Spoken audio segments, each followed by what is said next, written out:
Hi, what's up, Jeepin' fans? Jeep with T again, and Bubba, and that's Capone. That's my dad's dog. He's gonna join us today. So today we're gonna be installing a winch on the Jeep. What am I? Very happy. I'm very happy. This is gonna be a two-part installation. We're gonna do the first part of installing the some Maximus winch plate from Maximus. I'll post a link in there so you can see it.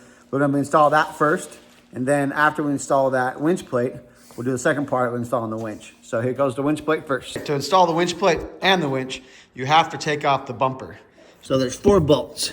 There's 4 bolts. There's these 2 bolts here, and there's 2 on the other side, and then there's 4 on the opposite side. So you take those off, and that takes off the bumper. The 2 bolts are back here. To do that, you gotta take this plate off right here. I have the full steel bumper. Basically, you put a factory winch on there. You gotta take this guy off. So we'll take that off first. Allows us to get to the 2 bolts that are in the back. Okay, now we got the little steel bumper insert that covers where the winch would go undone. Go ahead and pull it out for us, bud. We're gonna pull off this plastic kind of filler piece. I previously did it, so be careful when you do it that you don't break these off. Actually, it doesn't really matter because when you break them off, you're gonna tap these holes anyways with some new called screw. I think they're called screw nut or bolt nuts. So they clip in there like a rivet. So it's a rivet nut. It's pretty cool. Okay, Bubba's finishing off the last bolt now. Okay, all 8 bolts are off. Here goes Bubba, pull the thing off. There goes the bumper. There are these little, I guess they're spacers on the back of it. Don't lose those, keep those in track. And then you're gonna need them to put it back on again. Now we got the bumper off. Now it's time for the winch plate installation. It depends on what winch, the winch plate right there. I'll put a link in there so you can see it. It's from Maximus. Depends on what winch you got. Because I got the Badland winch, I have to relocate my vacuum pump.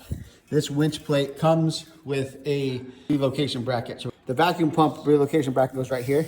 So we're gonna install that first, then we will install the winch plate. Got that installed. The kit came with the bracket and the bolts. So it was a 10mm socket that they got on there. Just got nice and tight. And now, next step is to get the winch plate in place. To get it in place, I gotta do some cutting. Well, the nervous thing about doing Jeep mods is like actually doing some cutting. Humbubs. Yes. So we gotta cut this bracket right here. Super nervous, but I'm gonna take an angle grinder to it, cut it off. And then first take off the vacuum pump, and we're gonna grind this guy off. Here it goes.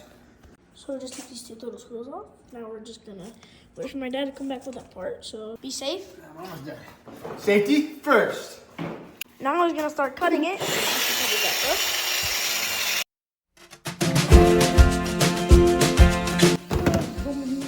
Smells great.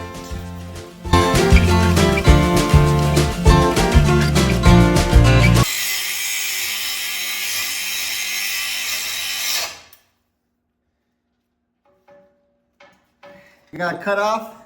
Now this bracket's cut off, and I'm gonna relocate my vacuum pump. It's gonna go behind my winch plate now. So I'm gonna do a little finish touch up in the grinding, and then we're good to go. Need to remove this little plastic piece that holds the wiring on to the front. We're gonna pop that off, and we're good to go. Cool, that was There's a needle nose, and you can actually just yank it a little bit, and it pops out. So popped it out. There she goes. Now we're gonna put the winch plate on. So we're gonna do a test fit at first. I got 2 temporary bolts over here. That's gonna help me hold it on. Just while I'm gonna test fit and kind of get both things tightened up a little bit. So I disconnected the vacuum pump that has a little green clip that clips it on. I disconnected it so I can relocate it below the, I think it's a brake line, I'm not sure. But we'll relocate it below the brake line so I can sit better on that bracket. Okay, so after I got the vacuum pump reinstalled, now you have to install these weird looking things. Nut keys. They go on both sides under the frame, hooking the winch plate to the frame. So I got this side's already done. I'm gonna do this side now. Got those key nuts in, along with them tight. You want to torque them. It says to 66.5 foot-pounds, but mine doesn't get it, so I got it to like 67-ish or something. So now the winch plate's installed. I need to install these 2 filler panels, but these are going to be installed after the winch is done. So for now, I'm going to do some prep work So what I'm gonna do is put in these two holes that I popped off that little panel off that I broke the clips. These two holes, I gotta put some, what they're called rivet nuts in. So I'm gonna put some rivet nuts in these two holes just to prep for when I'm done with the winch, and put these filler plates on. Got them rivet nuts in there now, nice and tight, so I can basically screw my bolts in that hold my filler plates on. Now, these filler panels just go on the side, and there's a little M6 screw that goes through them, and it goes into that rivet nut we put in. That will be segment 1. Segment 2 of the installation of the winch. Thanks for watching. Like and subscribe for more, and please check out the next video of me making of the installation of the winch. So remember, keep getting them trails, and I'll see you next time.